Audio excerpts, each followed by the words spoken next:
If you hear sirens every morning, you stop hearing them. But today they were gone. That was the first thing I noticed. My name's Mark, and I'm a junior account manager who always takes the red line from Brooklyn to Manhattan. I don't have a family to worry about, but I do have my routines. Black coffee from the corner bodega, half a bagel stuffed in my mouth as I run for the 7:16 train. That's what the day should have been. But today, I just stood on my stoop staring at a sky that looked too quiet for New York. On the corner, I saw a military van double parked in front of Mrs. Kim's laundromat. It was there when I went in to buy coffee, still there when I came out. I glanced at the soldiers through the window, but their faces were blank, like mannequins, eyes on the street, hands on their guns. No one else seemed to notice, or maybe they were pretending. Everyone's always pretending here, right? That's New York. You keep your head down even when the city changes its tune. Inside the bodega, the TV played news I didn't want to hear. Some sickness, Midwest hospitals full, travel advisories. The owner, Benny, didn't say a word to me. He just pushed my change across the counter and wiped his nose hard, turning away. The napkin came away red. I pretended not to see. That's how you survive in this city. I grabbed my coffee and left, hands shaking. On the subway steps, I saw blood smeared along the handrail. Just a little, but enough to make me pull my hand back. Maybe a kid with a nosebleed, I told myself. Maybe nothing. But I was sweating under my jacket, and it wasn't even warm. People on the platform coughed more than usual. You know that New York cough? The kind that means you've been living here too long, breathing the dust, the mold, the subway stink. But this was different. They were bent over, clutching their sides, some trying to hide it. A guy in a suit was talking on the phone, voice high and tight. "No, I can't reach her. She's not answering. I don't know. I almost turned around. I should have. But the train came rumbling in late, and I got on anyway, because that's what you do, even if you know better. That's what I kept telling myself. I leaned against the door, headphones in, trying to drown out the world. It didn't work. The city sounded wrong. Too many coughs, not enough music. The air was thick, heavy, and my throat felt dry just breathing it in. By Canal Street, my phone buzzed with a news alert. ECURGES, avoid subway system, contagion possible, stay home. The woman next to me saw my screen. Her eyes were wild. She showed me hers. Same alert, same words. A few people started to whisper, and the train slowed, stopped between stations. In the tunnel, the lights flickered. My heart was pounding. Nobody said a word. I checked my phone. 1 bar. I tried to text my buddy Josh, who lives up in Harlem, but the message didn't send. I tried to call my mom in Florida. Nothing. No signal, no data. Dead silence. The intercom crackled overhead. The conductor's voice was shaking, not the usual deadpan. "We are experiencing an emergency delay. Please remain calm and stay in your seats." People didn't listen. We never do. A guy with a messenger bag started pounding on the door, yelling for them to open it. A woman sobbed into her phone, even though no one was on the other end. I gripped my bag so tight my fingers went numb. I remember thinking, just get out, get home, lock the door, ride this out. But the subway wasn't moving. Nobody could reach anyone. And outside the windows, everything looked the same, but you could feel it. Something was off, like the city was holding its breath. A little kid started coughing, deep, wet, like he was drowning. His mom pulled him close, rocking him, whispering in Spanish. The rest of us just stared straight ahead. The train finally lurched forward, screeching into the next station. And when the doors opened, people exploded out like we'd all been holding our breath. I sprinted up the stairs into sunlight, not sure what I'd find. Outside, my phone worked again, but the news was chaos. Conflicting reports. Martial law in some cities. others saying it was just a bad flu. Videos of people screaming, running, soldiers hurting crowds. I tried calling Josh again, no answer. My mom, nothing. My boss texted, all staff stay home, offices closed, don't come in. The city felt emptier than I'd ever seen it. The bodega was closed, the military van was gone, but bloodstains marked the sidewalk. Sirens started up again, too many, from too many directions. I ran home, bolted the door, turned on every lock. I dragged the couch in front of it just in case. I checked the windows 3 times. I sat there in my dark apartment, and for the first time in my life, I didn't feel safe in my own city. The news kept talking about outbreak and quarantine and stay inside. I texted everyone I could think of. Nobody answered. I was alone. And the sirens outside just kept getting louder. I didn't sleep. I don't even think I blinked for hours. The news was a mess. Same footage on a loop, same talking heads, nothing that made sense. I ate peanut butter straight out of the jar because I was too afraid to open the door even to take out the trash. My hands shook the whole time. I kept texting Josh. I kept calling my mom. Nobody picked up. The battery on my phone hit 12% before I forced myself to stop. Every shadow in the hallway made me jump. Every siren outside made me flinch. At some point, the power flickered, then came back. That's when I heard footsteps in the hallway, outside my door. It was the building manager, old Mr. Alvarez. He knocked once, then again, softer. I looked through the peephole and saw his face. Pale, sweaty, but he was alive. He called my name. "Mark? You in there?" I almost didn't answer, but my throat was raw from not speaking, and loneliness was heavier than fear. I opened the door, just a crack. He pushed a piece of paper under my nose. "City says to stay inside. Nobody in, nobody out. I'm locking the building. Tell your friends, okay?" He didn't look right.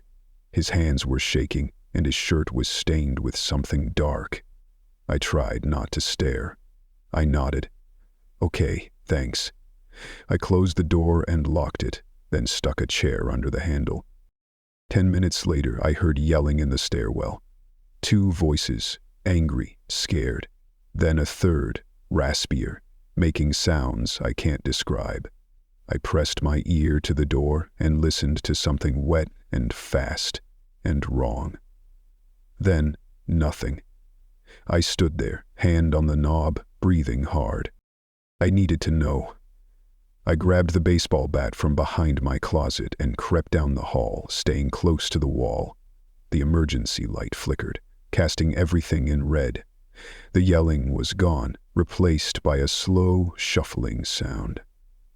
I peeked around the corner and saw Mr. Alvarez lying at the bottom of the stairs. Next to him, something was crouched. It was a man, or had been, but his face was twisted, and his jaw moved in a way that shouldn't be possible. He was eating. My stomach lurched. I ran back to my apartment, slammed the door, locked it, pushed the couch back. I hid in the bathroom, shaking so hard I almost dropped the bat. The sound didn't follow. I sat on the cold tile, knees to my chest, trying not to throw up. My phone buzzed. It was a message from Josh, just one word. "Run." That's when I realized I couldn't stay. The building wasn't safe. Nothing was. I stuffed a backpack with water bottles, a flashlight, my wallet, a phone charger, a hoodie, and a photo of me and my mom from the Jersey Shore when I was a kid. I checked the fire escape. Empty. I could see smoke rising from somewhere down the street. Sirens still screamed, but now there were other sounds. Gunshots, screams, car alarms. I slid down the fire escape and hit the alley running. The street looked wrong. People were running in all directions, some bleeding, some dragging others. A cop was waving a gun, shouting at everyone to get back. One of the infected, that's what I have to call them now, rushed him. The cop shot twice. It didn't stop him.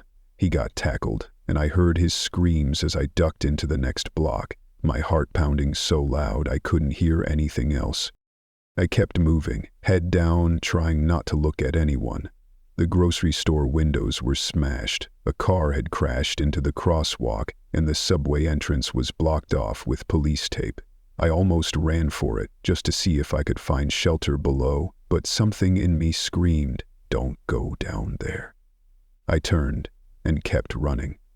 Someone grabbed my arm. I spun, ready to swing, but it was my neighbor Liz holding her dog and sobbing. "Mark, do you know what's happening? My brother's not answering. I saw Mr. Alvarez." She broke down. I didn't know what to say. I told her to come with me, that we needed to find somewhere safe, not to trust anyone who was bleeding or acting weird. We ducked into a closed pizza shop, barricaded the door with a table, and sat behind the counter. The world outside sounded like a war zone. Liz kept crying. I kept listening. The infected were on the street now. I could see them through the blinds, stumbling, attacking anyone who got close. Some people tried to fight back. Most didn't make it. We waited in silence, clutching kitchen knives and shaking. Still kept thinking about the subway. How many people must have been trapped down there? No way out, no light, no help. The city was lost. I realized then, this wasn't an infection. This was something else. The way they moved, the way they ignored pain, the hunger in their eyes, it was like death had changed the rules. And I was still alive, but I didn't know for how long. Liz whispered, "What do we do now?" I didn't have an answer, but I knew we couldn't stay put, not anymore. The pizza shop was dark except for the blue glow from Liz's phone. She was trying to get a signal, but the grid was shot. We barely spoke. Sometimes she'd mutter something to her dog, Luna, but most of the time we just listened to the chaos outside and the uneven thump of our own hearts. I started counting sirens between silences. That was how I marked time. At some point, I realized I'd stopped thinking of it as waiting. We weren't waiting for things to get better. We were hiding from whatever was hunting us out there. Every scream made it clear this wasn't a storm you could just wait out. It took everything I had not to break down. I thought about texting my mom again, but my phone was almost dead. It felt like the world was shrinking to the size of a flashlight beam. We stayed like that for what felt like hours, until someone started banging on the back door, hard, desperate. I looked at Liz. Her eyes were huge. I crept to the kitchen, bat in hand, and peered through the window. It was Josh, bruised, wild-eyed, alone. I let him in, locking the door behind him. He collapsed on the floor, gasping for air. "You made it," I said, voice shaking. He nodded, tears on his cheeks. "They're everywhere," he whispered. "It's not just the city. The bridges are closed. The National Guard shot a guy at the tunnel. You can't get out. They're telling everyone to shelter in place, but there's nowhere safe." He told us what he'd seen. People eating each other on 14th, cops getting swarmed, a bus full of kids dragged out onto the street. Liz was crying again. I tried to comfort her, but I couldn't even comfort myself. Luna started barking. Outside, the infected were everywhere, moving in herds, howling and tearing at anything that moved. That's when the generator next door kicked on. The noise must have drawn them, because suddenly they were pressing against the windows, pounding on the glass, faces split by impossible grins. We were trapped. Josh wanted to run for the back alley. I wanted to stay. Liz just sobbed and held her dog. The door rattled. Glass started to crack. I had to choose. I told Liz and Josh to run for the alley, and I'd hold them off. It sounded heroic, but I was terrified. My hands were shaking so bad I almost dropped the bat. As soon as they went, I swung at the first zombie that broke through the glass, feeling the jolt shoot up my arms. The thing didn't even flinch, just kept coming, jaw open, teeth gnashing. I screamed and swung again, catching it in the head. That worked. It dropped, but more kept coming. I ducked behind the counter, grabbing a butcher knife, stabbing at arms and hands that reached for me. Blood splattered everywhere, hot and sticky. It didn't feel real. I was just moving, trying to live. I heard Josh yelling, Liz screaming, then the gunshot. Silence, then pounding feet. My friends running back. Josh was bleeding from his arm, pale as a ghost, dragging Liz and Luna behind him. "We have to go," he shouted. We smashed through the back door, sprinting into the alley, slipping in puddles of garbage and broken glass. I didn't look back. I could hear them behind us, groaning, shuffling, snarling, so close I could feel their breath on my neck.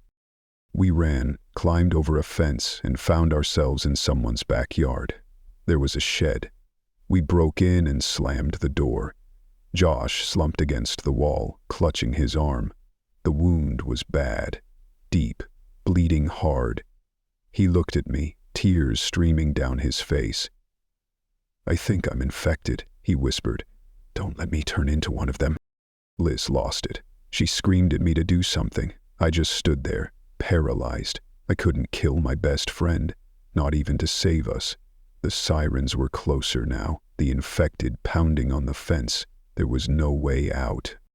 That's when Josh grabbed the bat out of my hand, pressing it to his own head. "If I change, you know what to do," he said, voice shaking. I nodded, sick to my stomach, but I couldn't speak. Luna whimpered. Liz was sobbing. The world outside burned, our hideout surrounded. There was nowhere left to run, nowhere left to hide. I realized in that moment that there was no more safe. There was no more normal. There was just this. The people you trust, the lines you're willing to cross, and the rules you have to break to keep breathing. Josh was my brother, not by blood but by everything else. I promised him I'd do it if I had to. Then I sat down on the cold floor, listening to the pounding, holding his hand, and waiting for the sun to rise. The infected never stopped. They never would, and neither would I, not as long as I could help it. The rules of the world were broken, and I was still here, stuck between the person I used to be and whatever the hell I had to become next.